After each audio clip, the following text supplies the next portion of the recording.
Hello प्यारे बच्चों, कैसे हैं आप सब। आपका एक बार फिर से स्वागत है हमारे एक और नए वीडियो में। तो आज का जो हमारा टॉपिक है बहुत इंपॉर्टेंट है, क्योंकि आज हम पढ़ने वाले हैं युष्मद शब्द रूप, यानी कि तुम का शब्द रूप क्या होता है, इसका हिंदी अर्थ क्या होता है, अनुवाद में कैसे उपयोग करते हैं, सब कुछ सीखने वाले हैं इस वीडियो में। तो देर किस बात की है, मैं हूं विक्रम आदित्य शर्मा। चलिए शुरू करते हैं। तो सबसे पहले मैंने यहां पर लिख लिया है युष्मद यानी तुम का शब्द रूप। युष्मद मतलब क्या होता है, तो तुम होता है। और ऑब्जेक्टिव क्वेश्चन में ऐसे कंफ्यूज करने के लिए कभी कभी पूछ भी देता है, तो कंफ्यूज नहीं होना। युष्मद मतलब तुम। तो मैंने यहाँ पर लिख लिया है युष्मद का शब्द रूप। आइए एक बार पढ़ते हैं, उसके बाद इसका हिंदी अर्थ भी जानेंगे, अनुवाद भी सीखेंगे। इस तरफ लिखा है विभक्ति, एकवचन, द्विवचन और बहुवचन। तो पढ़ते हैं, कैसे पढ़ेंगे। त्वम, युवाम, यूयम। त्वाम, देखिए यहाँ पे त्वम है और यहाँ पे त्वाम है, यानी कि आ की मात्रा सिर्फ आया है और कोई चेंजिंग नहीं है, तो कंफ्यूज नहीं होना है। यहाँ है त्वम और यहाँ है त्वाम। त्वाम, युवाम, युष्मान। त्वया, युवाभ्याम, युष्माभि। तुभ्यम, युवाभ्याम, युष्मभ्यम। त्वत्, युवाभ्याम, युष्मत्। तव, युवयो, युष्माकम। त्वयि, युवयो, युष्मासु। तो इस प्रकार से इसको पढ़ा जाता है। आइए अब बात करते हैं कि इसका हिंदी अर्थ क्या होगा। तो मैं आपको बिल्कुल आसान तरीका बताऊंगा, जिससे आप खुद से इसका हिंदी अर्थ निकालोगे, आपको रटने की जरूरत नहीं पड़ेगी। तो देर किस बात का है, आइए समझते हैं इसका हिंदी अर्थ कैसे निकालेंगे।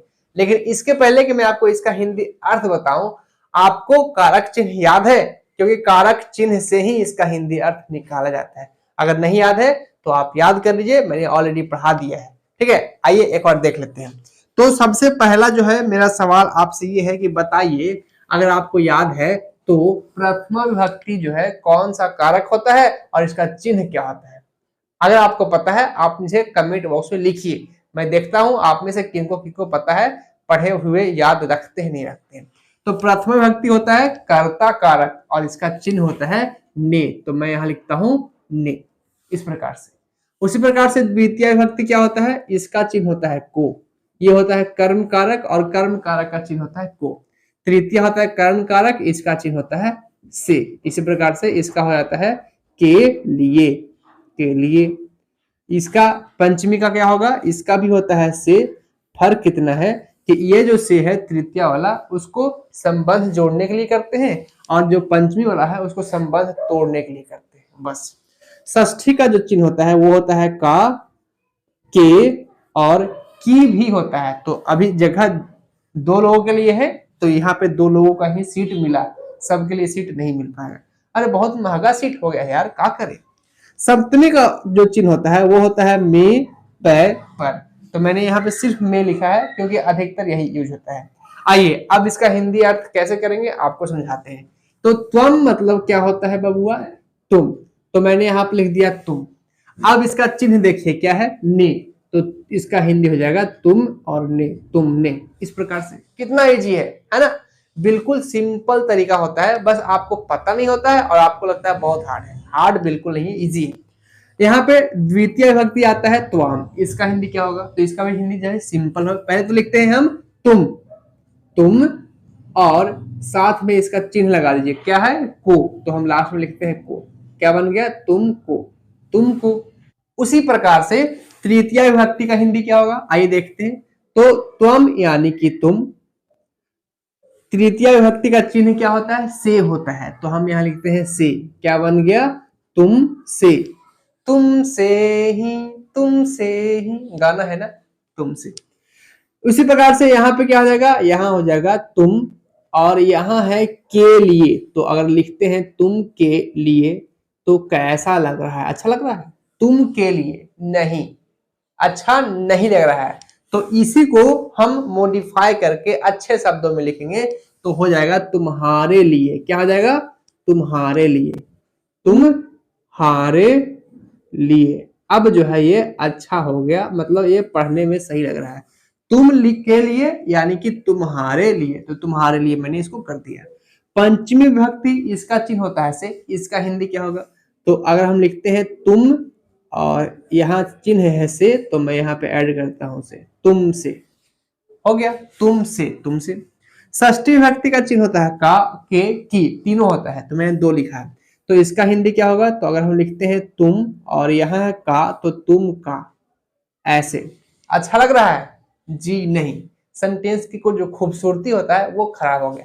तो तुम का नहीं बनेगा, बल्कि बनेगा तुम्हारा। क्या बनेगा? तुम्हारा। जैसे इसमें हमने किया था हम तुम्हारे लिए, उसी प्रकार से यहाँ हो जाएगा तुम्हारा, इस प्रकार से। तुम्हारा यानी कि तुम का या तुम के, तो तुम का तुम के अच्छा नहीं लगता है, इसलिए हम करते हैं तुम्हारा या तुम्हारी, इस प्रकार से। तुम्हारी भी कर सकते हैं।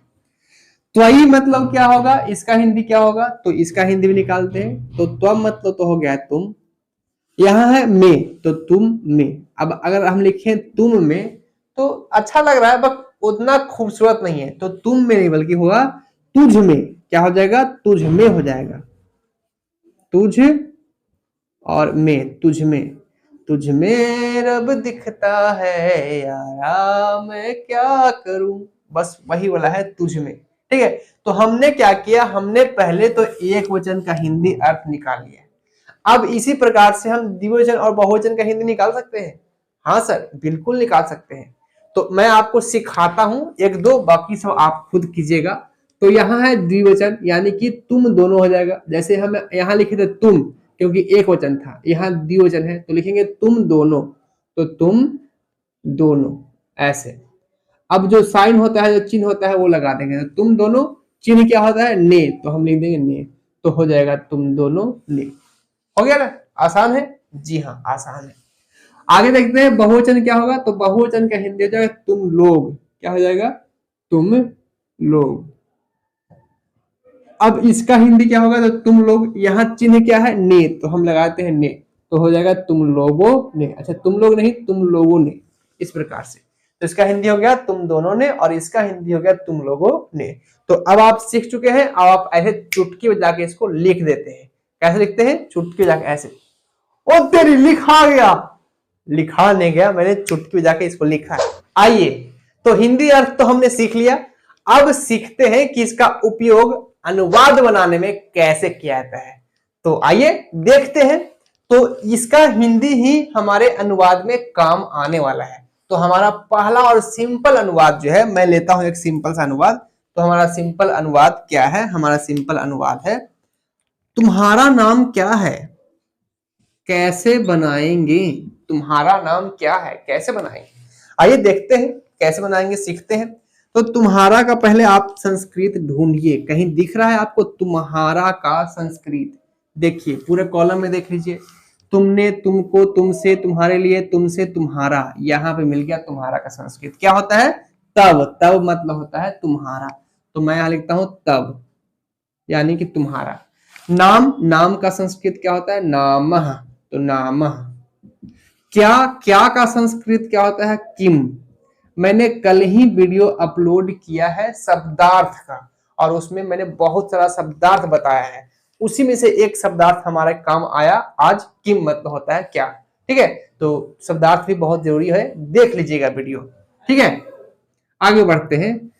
क्या है का संस्कृत क्या होता है? तो है का संस्कृत तो बहुत सारा होता है, लेकिन हम यहाँ लगाएंगे अस्ति। है का संस्कृत अस्ति, अस्तः, संति, असि, अस्थ, अस्त, अस्मि, अस्वः, अस्मा। 9 संस्कृत होता है का, लेकिन हम सिर्फ अस्ति का ही प्रयोग करेंगे। क्यों करेंगे? ये सब कुछ मैंने ऑलरेडी अनुवाद के टॉपिक में पढ़ा दिया है। 13 लेक्चर बनाया है अनुवाद पे, 13 लेक्चर, कम नहीं होते हैं। कैसे 13 लेक्चर बना दिया? क्योंकि सब कुछ डिटेल से बताया है। तो अगर आपने नहीं देखा है, जाकर जरूर देखिएगा, अगर आप सच में सीखना चाहते हैं तो। अगर आप चाहते हैं कि जो छोड़ो यार, थोड़ा सा रट के काम चला लेंगे, तो जिंदगी भर रटते रह जाओगे बबुआ, कहीं सीख नहीं पाओगे, और फिर जब एग्जाम आएगा, एग्जाम के 2 दिन पहले भूल जाओगे, क्योंकि टेंशन में लोग भूल ही जाते हैं।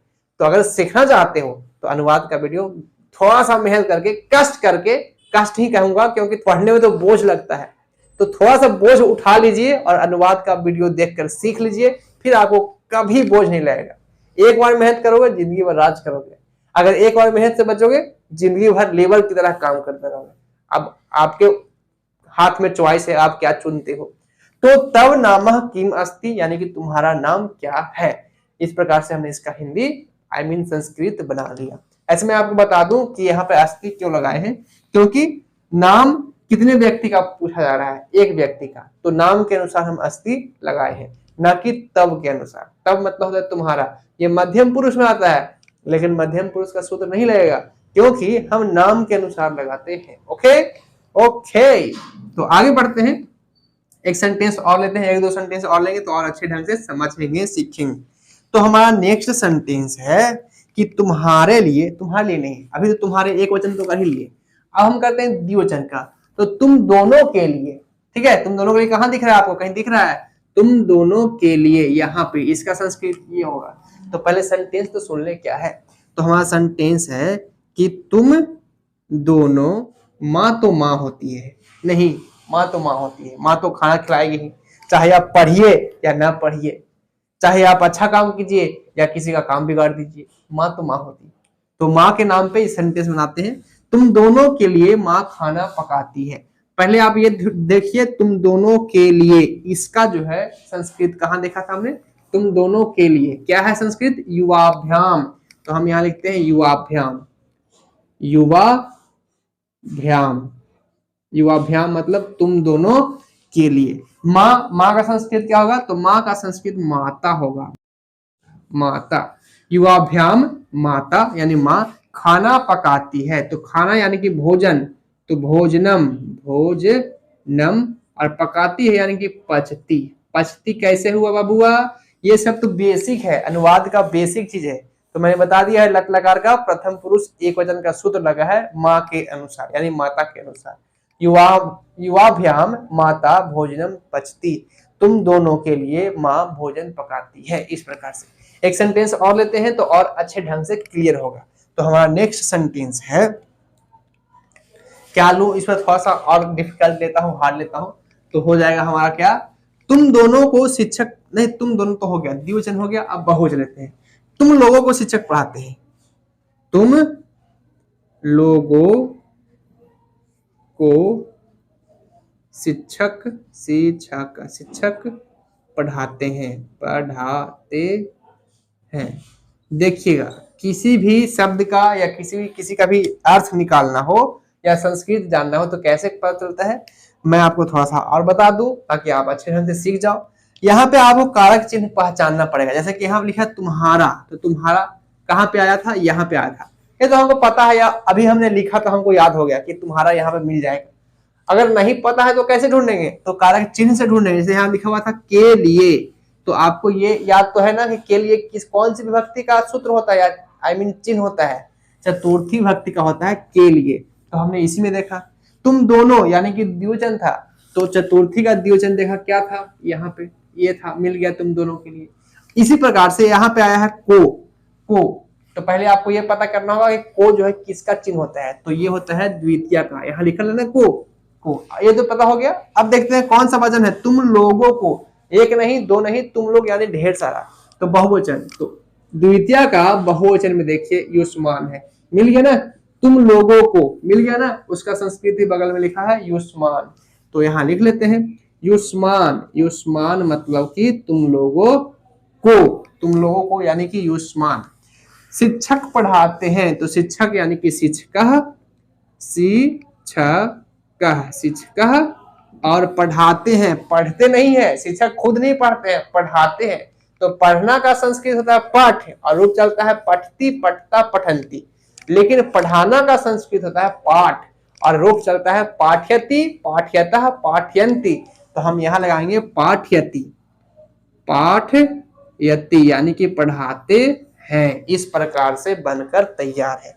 तो हमने 3 सेंटेंस देखा जिसमें हमने अलग अलग विभक्ति का, अलग अलग वचन का यूज करना सीखा। अब हम सब कुछ बता तो सकते हैं नहीं, समझा सकते हैं, तो आपको समझा दिए हैं। आई होप आपने अच्छे से समझा होगा, आपको समझ में आ गया होगा।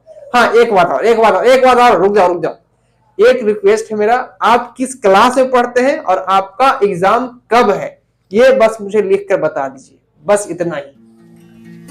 संस्कृत ग्रामर पे मैंने ऑलरेडी काफी वीडियो बना चुका है, चाहे वो संधि हो, समास हो, उपसर्ग हो, पुरुष हो, वचन हो, लकार हो, अनुवाद हो, चाहे जो टॉपिक है, संस्कृत के हर एक टॉपिक पे मैंने डिटेल्स वीडियो बनाया है।